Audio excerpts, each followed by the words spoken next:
ये आवरण भंग होता है ब्रह्म की प्राप्ति के पूर्व। आवरण हरण का ही यहाँ पर नाम है चीरहरण। तो चीरहरण होने के पश्चात भगवान की स्वीकृति होती है, तब इसमें प्रवेश होता है।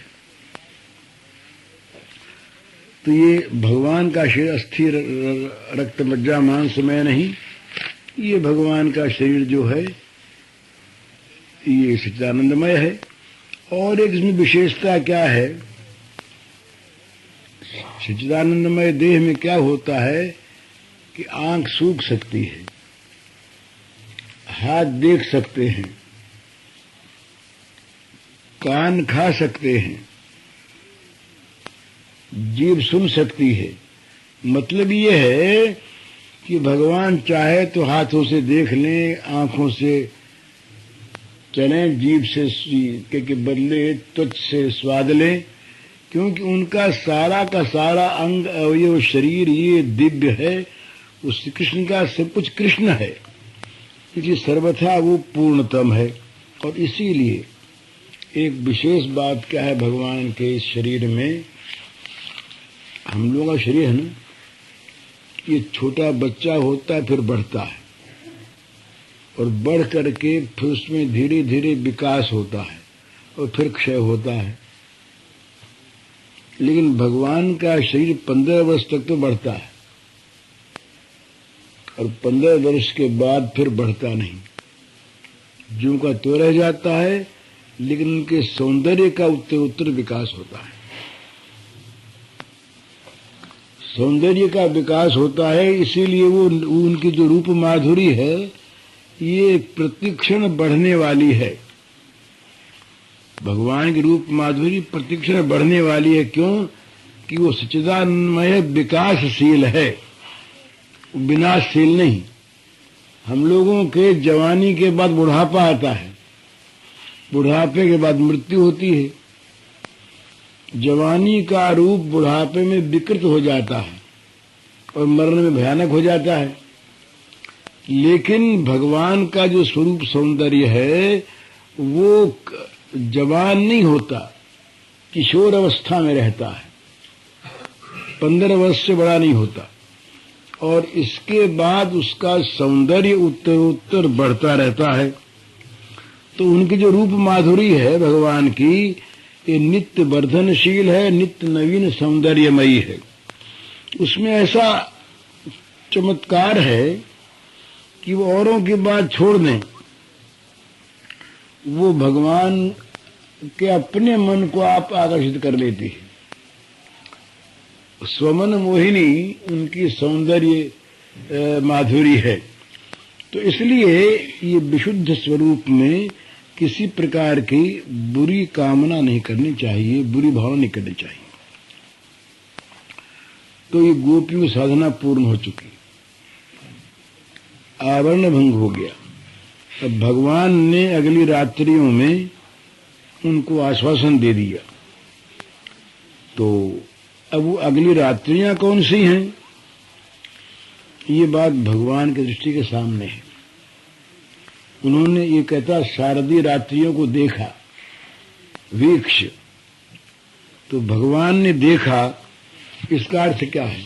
ये जरा कठिन विषय आज का, ये पहला विषय इसलिए बतलाना है। और जब भरना चोरी में, तो भगवान ने देखा, उपनिषद में आता सईक्षत, सईक्षत एकोहम बहुश्याम।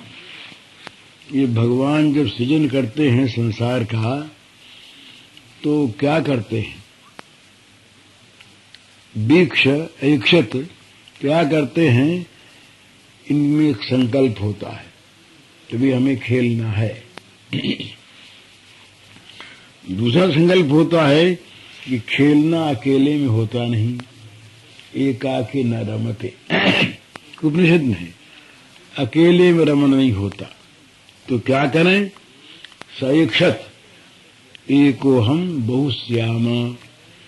भगवान ने सृष्टि के प्रारंभ में संकल्प किया, देखा कि मैं एक बहुत हो जाऊं, मैं एक ही बहुत हो जाऊं, तो जहां एक क्षण हुआ जगत की उत्पत्ति हो गई। भगवान के ये देखते ही जगत की उत्पत्ति हो गई।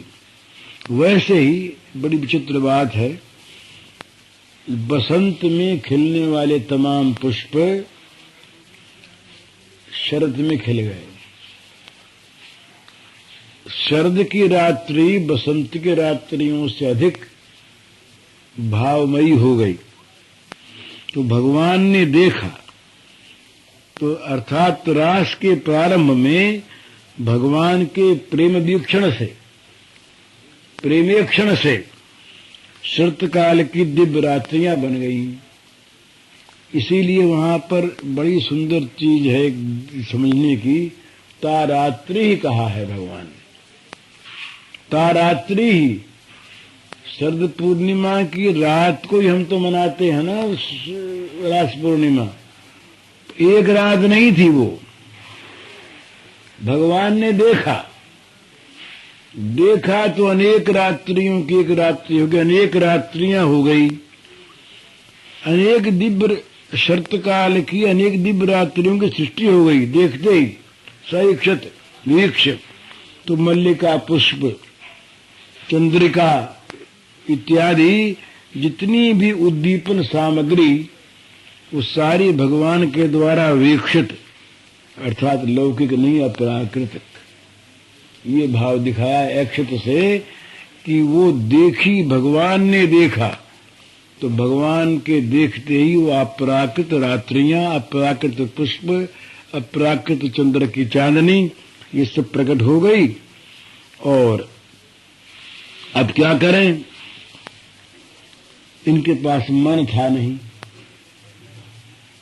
तो मनश्चक्रे, मन का निर्माण किया भगवान ने। मन चाहिए ना, तो इनके पास अपना मन था नहीं, तो गोपियों ने अपना अपना मन इनको दे दिया। ये भगवान जो हैं ये बिना मन के हैं, इनका मन जो है वो तो इनका स्वरूप है। मन में संकल्प विकल्प होते हैं, संकल्प विकल्प रहेंगे तो संकल्प शून्य है। भगवान को माना संकल्प शून्य, संकल्प शून्य मन वाला नहीं होता। तो इनके पास कोई अलग मन नहीं है, तो मन का इन्होंने निर्माण किया। अर्थात ये श्री कृष्ण के विहार के लिए नवीन मन की एक दिव्य सृष्टि हुई, मनश्चक्र सृष्टि हुई। तो वो मन कहाँ से आया? गोपियों का जो मन था वो श्री कृष्ण का मन बन गया। तो ये सृष्टि की किसने? योग माया ने। योग माया के दो काम होते हैं। माया के कई रूप हैं।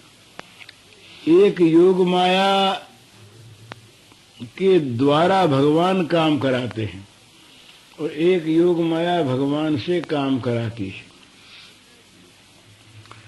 तो भगवान का जो प्राकट्य होता है वो और चीज है, और यहाँ भगवान के इस रास में योग माया की जो क्रिया है वो दूसरी है। योग माया सारा वहां पर स्टेज बनाती है, मन बनाना, स्टेज बनाना, सारा योग माया। तो योग माया के द्वारा योग माया को प्रकट करके यहाँ भगवान ने ये सब काम किया। तो भगवान की जो वंशरी है ना, ये कैसी है? इसमें जड़ को चेतन और चेतन को जड़, चल को अचल और अचल को चल बनाने की शक्ति है। विक्षिप्त को कभी की समाधिस्थ, पागल आदमी जो नाच रहा हो वो बंसी ध्वनि को सुन के समाधिस्थ हो जाएगा। और समाधि वाले जो हैं योगी, बैठे समाधि लगा करके वो मुरली सुनते ही विक्षिप्त हो जाएंगे। तो भगवान का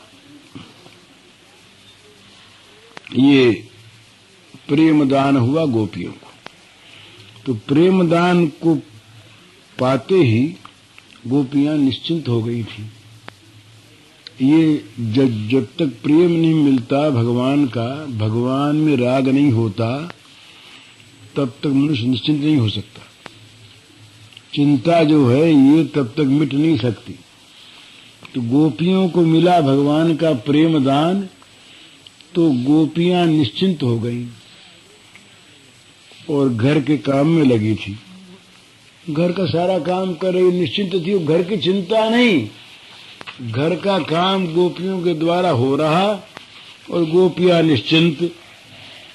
तो ये लगी हुई थी उसमें।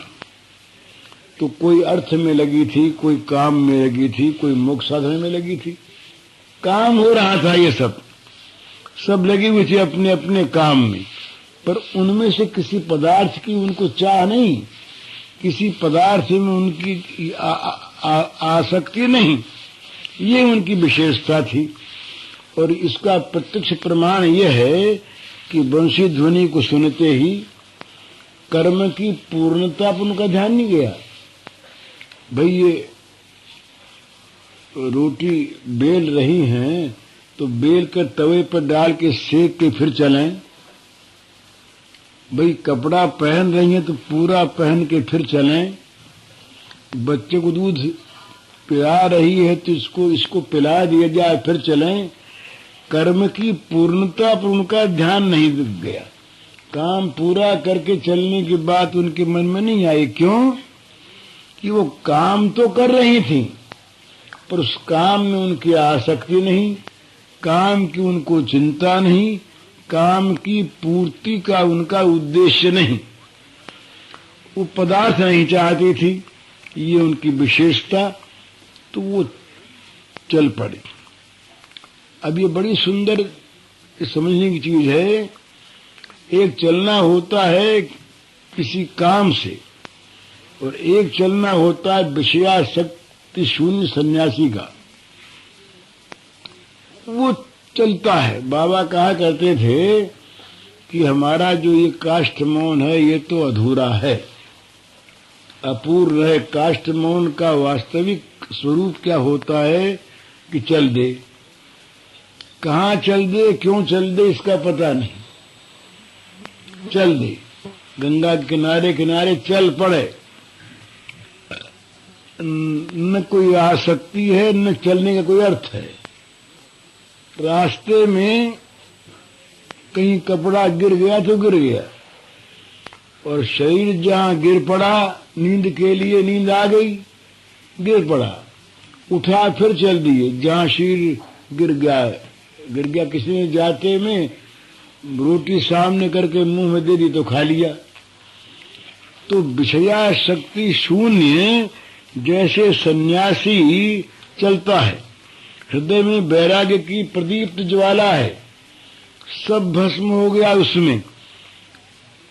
इस प्रकार ये गोपियां चली। तो यहाँ उसका वर्णन आगे आवेगा। किसी ने काम को पूरा नहीं किया, घर वालों से राय नहीं ली, और जो गोपियां गईं उन्होंने भी आपस में जाने के बाद एक दूसरे नहीं कही हम जा रहे, तुम साथ चलो भाई, चलना है ना। न पूछताछ की, न बात की, न घर में पूछा, न काम पूरा किया। जो जैसे थी वो उसी रूप में चल दी। खा रही है, मुंह नहीं धोया तो नहीं धोया। कपड़ा पहन रही है तो कमर का कपड़ा सिर पर ओढ़ लिया तो ओढ़ लिया।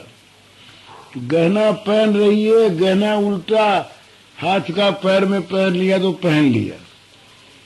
इस प्रकार से अस्त व्यस्त गति से जो जैसे थी वो चल पड़ी। तो ये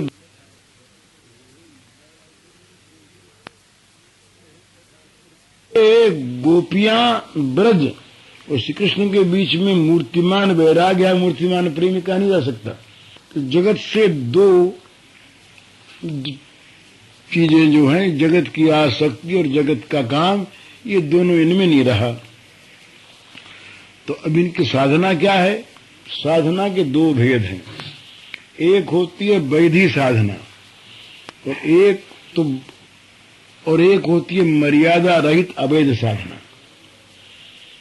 तो गोपी की जो साधना है, इन दोनों के अलग अलग नियम होते हैं। वैध साधना में नियमों के बंधन का, पद्धति का, कर्तव्यों का, धर्मों का विशेष ख्याल रहता है। उनका त्याग साधना से भ्रष्ट करने वाला होता है, महान हानिकर होता है। इसलिए वैधि साधना के अधिकारी जो हैं, उनका ये काम है कि किसी प्रकार से भी अवैध प्रेम साधना में न पड़े। वो वैध साधना का कलंक है, गिराने वाला है। तो इसलिए वैध साधना को आदमी छोड़ता नहीं, लेकिन जब अवैध साधना आती है तो छूट जाता है। तो ये जैसे नदी के पार पहुंचा हुआ आदमी नाव को छोड़ दे और नदी के पार न पहुंच कर कोई बीच में नाव को छोड़ दे तो वो डूब जाएगा। तो अवैध साधना का अर्थ है भगवान का प्रेम जिसे प्राप्त हो गया, जिसकी सारी वृत्तियां सहज स्वेच्छा से सदा सर्वदा एकमात्र भगवान की ओर ही दौड़ने लगी, उसके लिए फिर वैधता रहती नहीं। दूसरी चीज को वृत्ति पकड़ती नहीं, धारण करती नहीं, रखती नहीं।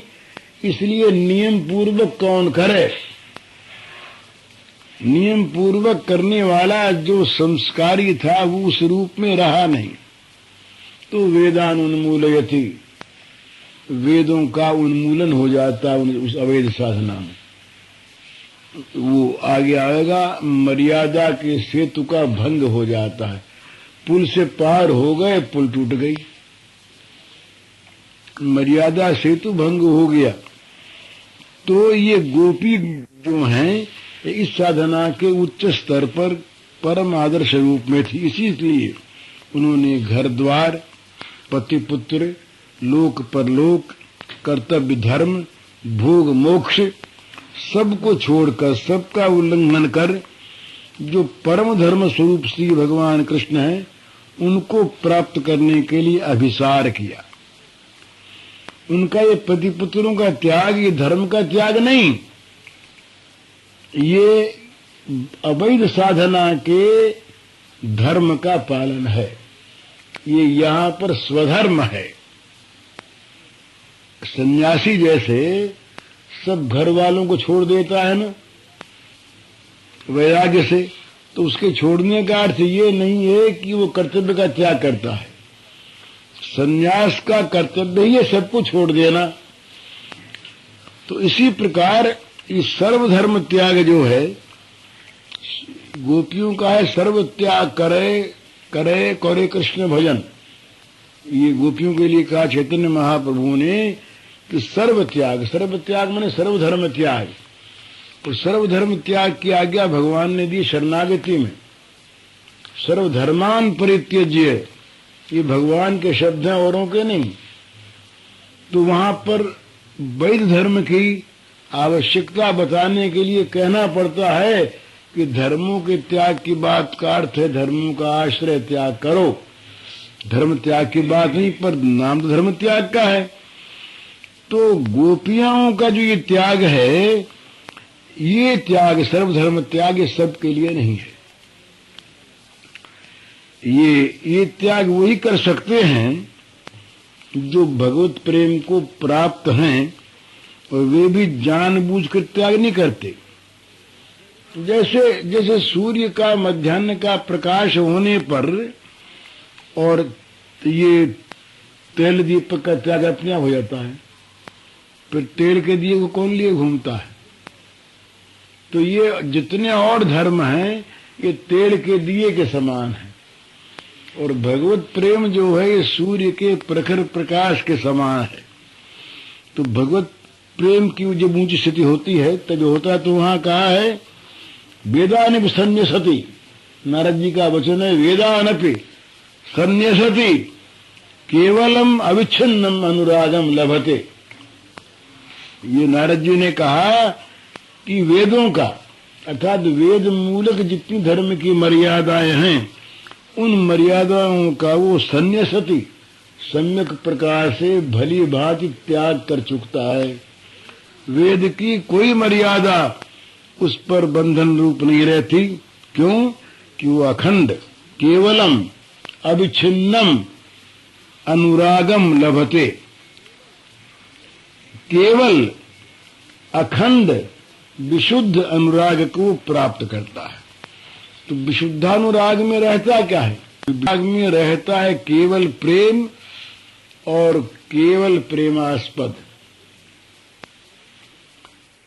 प्रेमी भी नहीं रहता, हृदय भरा रहता है प्रेमी का केवल प्रेम से, और प्रेम का भाव होता है प्रेमास्पद का सुख संपादन। बस जिसके शरीर से अपनी वासना कामना अहंता के बिना आस्पद का सुख बनता रहता हो, उसका नाम है गोपी। उसका नाम है गोपी। जो अपने आप को छोड़ चुकी, अपने आप को जो भूल चुका, अपने अहम का जो विनाश कर चुका, केवल उसका अहम बना इसलिए कि वो उसका जो प्रेमास्पद है, उस प्रेमास्पद के सुख का संपादन होता रहे, इसलिए अहम बना है। वो अहम प्रेमास्पद का सुख संपादन रूप है, अहम नहीं। इस प्रकार की हृदय वाली जो भी कोई है, या जो भी इस प्रकार के हृदय वाला है, उसका नाम गोपी। किसी स्त्री का नाम गोपी नहीं। तो इस प्रकार की जो गोपियां थीं, वे गोपियां भगवान के सुख संपादन रूप हृदय वाली गोपियां, ये गोपियां भगवान की वंशी ध्वनि को सुनकर जाती हैं। तो मशीन सुनकर क्यों गई? उनका हृदय है भगवान का सुख संपादन स्वरूप, और उनके हृदय में ध्वनि पहुंची कान के द्वारा कि ललिता आओ। गोपियों को सुनाई दिया अपना नाम, मानो नाम ले ले करके वंशी के द्वारा भगवान ने उन सबको बुलाया। तो अब जब ऐसा होता है, उस समय किसी दूसरे की तरफ ताकना कैसे होता है? भगवान का परम आवाहन हो गया, तो वहां भी रोकने वालों ने रोका।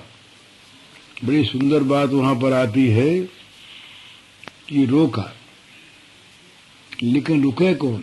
जब ये हिमालय से नदी निकलती है, तो उस धारा को रोक सकता है क्या? जो रोकना चाहता है वो मिट जाता है। तो गोपियों को रोकना चाहा, रुकी नहीं, रोकी नहीं जा सकी। और जिसके चित्त में कुछ प्राकृतिक प्राक्तन संस्कार थे, एक वर्णन आता है, आवेगा इसमें, कि एक गोपी को नहीं जाने दिया, घर वालों ने रोक दिया। सब चली, वो भी चली, तो उसके खड़े हो गए आड़े, नहीं जाने दिए, घर के बाहर निकलने नहीं दिए। तो क्या हुआ? ये गोपी के स्वरूप की कुछ छाया देखने को मिलती। इसमें क्या हुआ? दो चीज साथ हुई उसके। इतना अपार दुख हुआ उसे कि जिसकी सीमा नहीं। पर उसके साथ साथ दो चीज साथ होती है, उसके साथ साथ भगवान श्याम सुंदर का ध्यान हो गया, वो देखने लगे। उसमें इतना सुख हुआ कि जिसकी सत्ता नहीं। तो संसार में जो हमारा रहना है शरीर को लेकर, ये है पाप पुण्य के कारण से। ये जिसको ज्ञान होता है, मुक्त होता है जो पुरुष, उसमें पाप पुण्य दोनों का नाश हो जाता है ज्ञान के द्वारा, कर्म नाश। तो उस गोपी में कुछ प्राक्तन संस्कार थे, इसीलिए वो रुकी, नहीं तो रोक नहीं सकते घर वाले। कुछ संस्कार थे, कुछ जड़ता थी उसमें। एक उदाहरण दिया, और भी कुछ ऐसी गोपियां होंगी। तो उसको रोका, रोकती क्या हुआ कि भगवान के वियोग में इतना दुख हुआ कि जो दुष्कर्म उसके शरीर को बनाए रखने वाले थे वो नष्ट हो गए। माने पाप का भोग एक क्षण में हो गया। अब रह गए पुण्य। हम सबके पाप पुण्य दोनों भला, केवल पाप नहीं, केवल पुण्य नहीं। और उसको इतना सुख मिला उस भगवान के ध्यान में कि जिससे उसका पुण्य का फल प्राप्त हो गया, रोकते से नष्ट हो गया। तो नष्ट होते दिव्य देह की प्राप्ति हुई, और दिव्य शरीर से, गोपी देह से वो तुरंत भगवान के समीप पहुंच गई इन लोगों से पहले। तो ये गोपी भाव, तो इसलिए वो उनका शरीर तो घर में रह गया, पर उनके वियोग से उनके सारे पाप कलुष धुल गए, और ध्यान में प्राप्त भगवान के प्रेमालिंगन से उनके समस्त पुण्यों का परम फल उन्हें प्राप्त हो गया, और वे भगवान के पास सशरीर पहुंचने वाली गोपियों से पहले ही जा पहुंची, भगवान ही मिल गई। तो ये गोपियों का स्वभाव। भगवान बड़ी लीलामय, तो भगवान लीला नटवर, और ये लीला नटवर भी गोपियों के इशारे पर नाचने वाले। भगवान गोपियों के इशारे पर नाचने वाले, तो ये उन्हीं की इच्छा से भगवान गोपियों के इशारे पर नाचने वाले। क्यों? ये बड़ी इच्छा यहां भगवान की है। गोपियां तो केवल भगवान का सुख संपादन करने वाली हैं, लेकिन भगवान की इच्छा ने गोपियों में इच्छा पैदा की, तो उनकी इच्छा से, उन्हीं के प्रेमाभान से ये भगवान ने ये सब लीला की।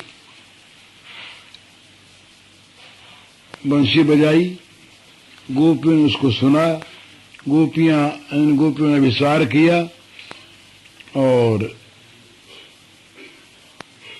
तब भगवान के पास ये जब आई, इच्छा इन्हीं की हुई, तो भगवान ऐसा स्वांग बनाया वहां पर कि मानो भगवान को पता ही नहीं है कि गोपियां आई भी हैं। अरे भी क्यों आई तुम लोग? पूछा भगवान ने पहले, स्वागतम गो महाभागा प्रियम किम करवाणी, तुम लोगों का स्वागत है, तुम लोग भला इस रात के समय क्यों आई? इसका मतलब क्या था कि वे शायद गोपियों के मुंह से अपने हृदय की बात सुनना चाहते हैं। माने गोपी हृदय का उद्घाटन, गोपी हृदय का के रहस्य का खोलना भगवान ने यहाँ कराया गोपी के मुंह से। गोपी क्या वस्तु है ये आएगा संवाद आगे। पहले श्लोकों में भगवान ने जो कहा, गोपियों ने जो उत्तर दिया, उससे सिद्ध हो जाएगा कि गोपी हृदय क्या होता है। तो विप्रलंब के द्वारा मानो वे मिलन के भाव को परिपुष्ट करना चाहते हैं, तो इसलिए पूछने में क्या क्या पूछ गए। बोले भाई घर में स्वराज्य कुछ है ना, कोई ब्रज में विपत्ति तो नहीं आ गई है? कैसे भाग करके इस तरह इस समय आई?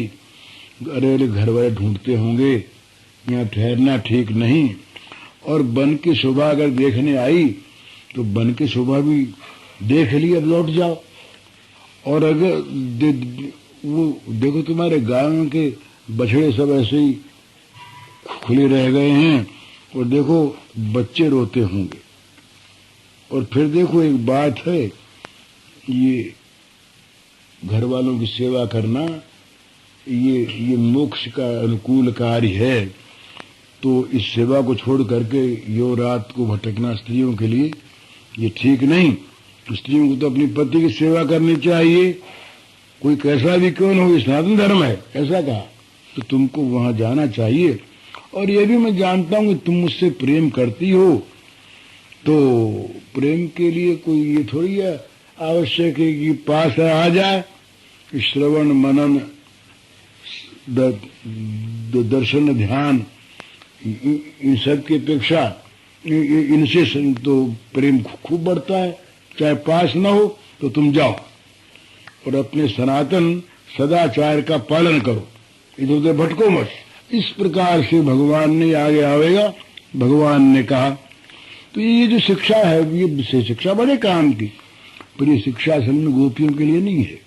इसमें न जड़ शरीर था, न प्राकृतिक अंग संग था, न इसके संबंधी कोई प्राकृतिक बात थी, ये न स्थूल कल्पनाएं थी। ये था चिदानंदमय भगवान का दिव्य विहार, जो दिव्य लीला धाम में सर्वथा होते हुए भी यहाँ कभी कभी प्रकट होता है। हरिओम तत्सत।